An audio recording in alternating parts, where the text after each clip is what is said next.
Bonjour à toutes et bienvenue dans C'est pour une copine, le podcast des femmes faites par une femme.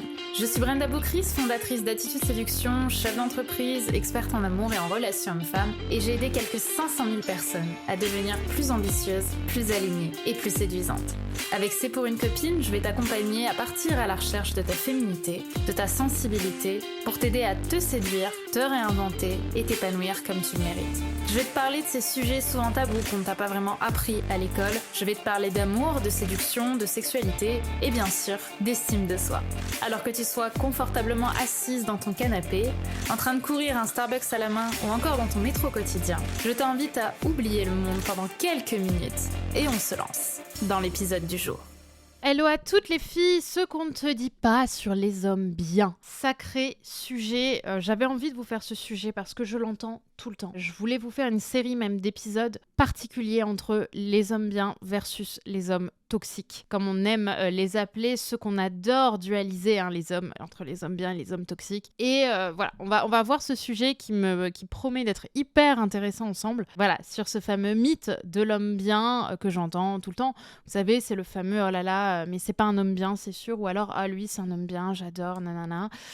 Vous savez, c'est les clichés, encore une fois, hollywoodiens, de l'homme bien versus le bad boy, qui est un homme un peu sombre, machin. Et il y a toujours l'homme bien versus le bad boy. Et voilà, j'avais envie de vous parler de ça, parce que je l'entends tout le temps, je l'entends dans les futures clientes de l'école Femmes d'Exception que j'ai en appel découverte, etc. Et la question que je pose souvent, c'est d'accord, très bien, tu veux un homme bien, c'est quoi un homme bien, girls? Et elles me disent plutôt, c'est un homme gentil, c'est un homme qui est doux, c'est un homme qui est affectueux, voilà, c'est l'homme qui saura me prendre dans ses bras, c'est l'homme qui saura penser pour moi, c'est l'homme qui saura, vivre ses émotions avec moi, qui saura m'emmener au bout du monde, qui saura me surprendre, qui saura me faire rire, qui saura m'élever, qui saura m'apprendre des choses, qui saura être un bon père de famille, qui saura être un bon mari, être un bon amant, être un bon ami aussi. Bref, génial. Tout ça, c'est énormément d'attentes sur les épaules de notre garçon.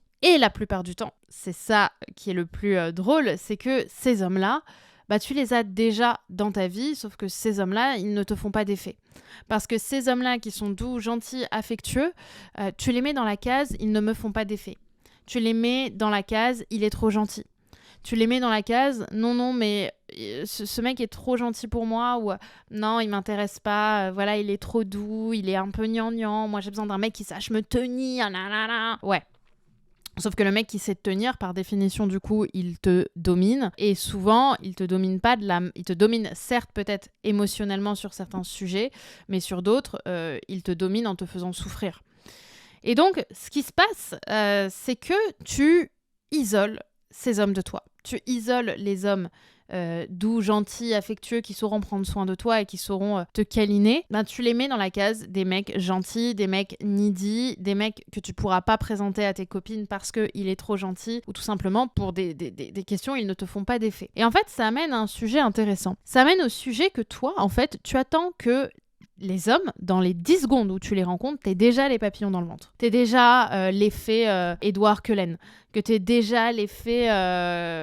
comment il s'appelait vous savez, dans Vampire Diaries, il y avait Damon. Voilà. Vous voyez, vous voulez cet effet-là. Le « oh !»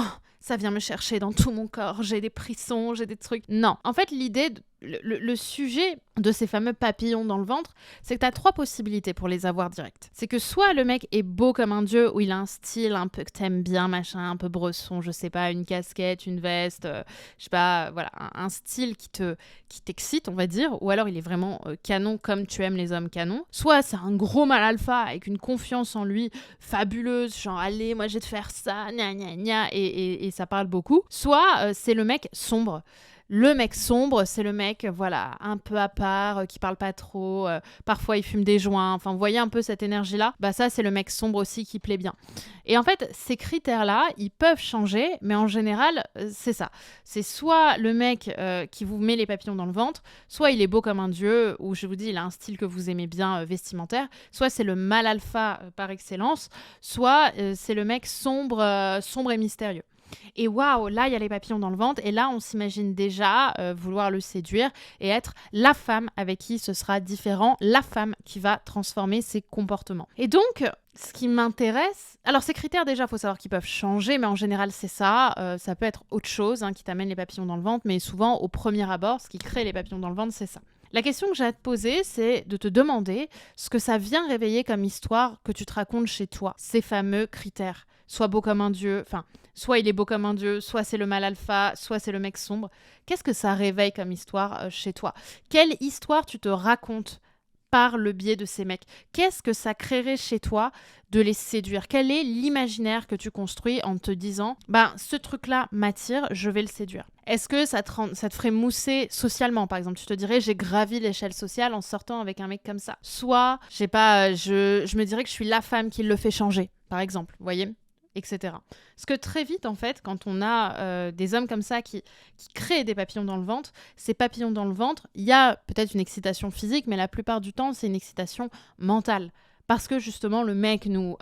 Vous voyez, le mec, on s'imagine déjà un peu un truc avec lui, alors que par définition, le mec, on le connaît pas. Et donc, faut bien comprendre, et là, je vais commencer à dire les termes. En fait, ces papillons dans le ventre que tu vois, on pense que c'est un indicateur qu'une histoire est possible, sauf que souvent, en fait, cet indicateur, on va le développer, enfin, ces papillons dans le ventre, on va les développer pour des hommes qui n'ont pas forcément envie de la même chose que nous. Et donc, ces hommes, on va développer pour eux une attirance, comme je l'ai dit, et surtout une histoire qu'on va se raconter à travers ces papillons dans le ventre, envers des personnes dont on ne sait pas s'ils ont envie de la même chose que nous. C'est-à-dire qu'on ne les connaît pas, ces mecs, mais on va projeter. Vous voyez, on va projeter sur les bad boys, les mecs comme ça, un peu waouh, un peu j'ai confiance en moi, un peu je suis un mec mystérieux, blablabla. Sauf qu'on ne les connaît pas. Et je vous invite vraiment à vous demander quand vous les fréquentez, ces hommes-là, quand vous commencez un peu à discuter avec eux, est-ce que ce qu'ils vous montrent dans le réel vous donne une forme d'indication qui rejoint le stéréotype de l'homme bien que vous imaginez, vous, dans votre tête. D'accord ? Le problème, en fait, c'est que les hommes bien, doux, gentils, affectueux et tout le tralala qui vous fait rêver, des hommes fidèles, des hommes qui ont envie de s'engager, ces mecs-là, tu ne leur donnes pas leur chance.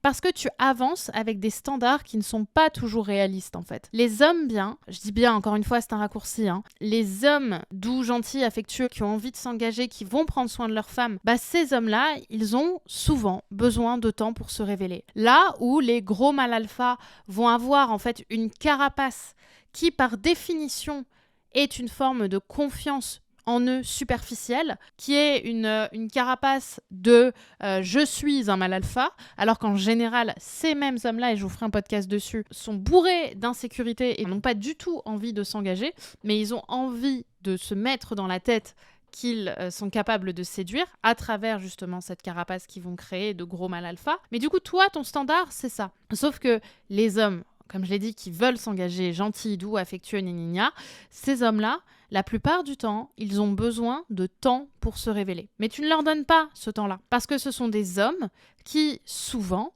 ne sont pas dans le stéréotype du gros mâle alpha dès le départ. Parce que ces hommes-là sont comme toi. Et c'est sûrement ça aussi qui te fait chier.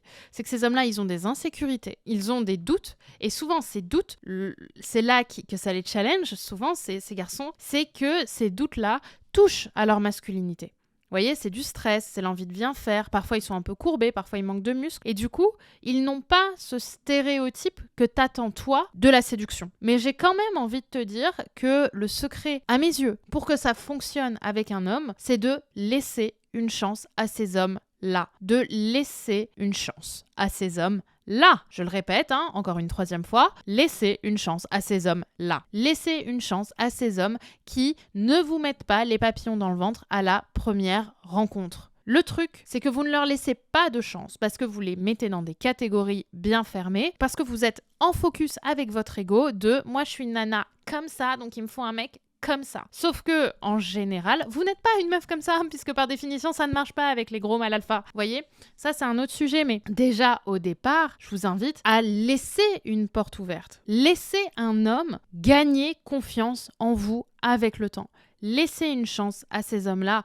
Laissez les hommes vous montrer leur charme, leurs attentions avec le temps, quand il se sentira en sécurité avec vous. Comprenez ? Et là, en général, ce que vous me répondez, c'est « Oui, mais Brenda, t'es mignonne, mais il ne m'attire pas. J'ai pas envie d'être avec un mec comme ça. Je vais pas me prostituer non plus pour être en couple. » Certes, mais on n'en est pas là, les filles. Vous êtes déjà dans la mécanisation de la relation. Vous êtes déjà en train de vous dire « Ce mec, je ne peux pas être en couple avec lui. » Donc vous êtes déjà en train de vous dire que si vous rencontrez un mec, c'est pour être en couple. Vous voyez ? Moi, j'ai envie de vous dire que vous êtes au premier date, à la première rencontre. Vous n'êtes pas en train de signer un contrat de mariage. Vous voyez ? Vous en êtes pas là. Vous êtes à une rencontre. Vous ne savez pas de qui est-ce que vous pouvez tomber amoureuse. Vous ne savez pas qui vous pouvez aimer. Moi, dans ma vie, j'ai été touchée par des hommes qui étaient à l'extrême opposé du gros mal alpha, qui au départ, honnêtement, me séduisaient pas vraiment, mais qui, avec le temps, ont su me donner confiance en eux et ont su, grâce à la confiance qu'ils avaient en moi,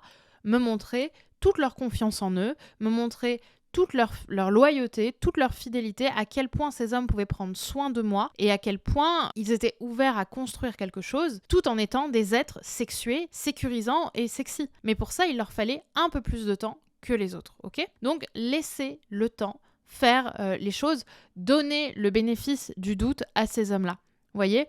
Vous êtes en train, dans votre tête, quand vous dites non dès le départ, c'est mort, je vais pas me forcer. Je vous dis pas de vous forcer à coucher avec lui. Je vous invite à donner le bénéfice du doute en le revoyant. Vous voyez ? En le revoyant, voilà, dans un endroit neutre où cette personne peut-être se sentira un peu plus en confiance que lors d'un premier date où, honnêtement, la plupart des mecs comme ça, qui ont envie de s'engager, qui ont envie de construire une histoire, qui ont envie de réussir une relation, peuvent tout à fait être impressionnés par des femmes qui leur plaisent, tout simplement. Donc voilà, gardez en tête que ce mec, vous ne le connaissez pas, ni le gros mal alpha. Alors encore une fois, je fais des raccourcis, mais vous comprenez quand je dis ça. Ni l'homme, on va dire, viril, avec un grand V qui se cache derrière une confiance en lui superficielle, ni le mec qui n'a apparemment pas confiance en lui.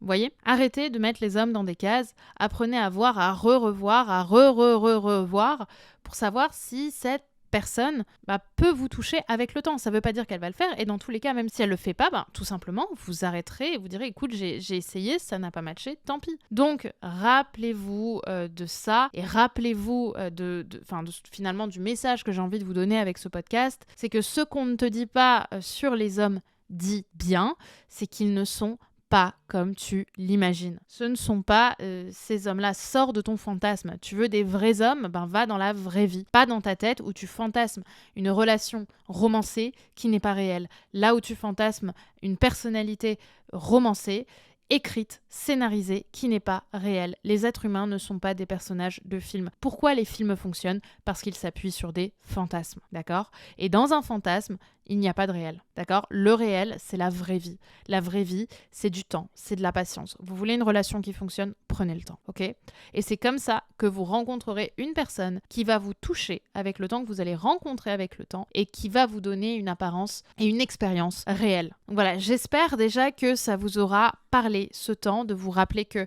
les hommes bien sont partout, qu'on arrête de mettre ces hommes dans des cases et qu'on leur laisse le bénéfice du doute.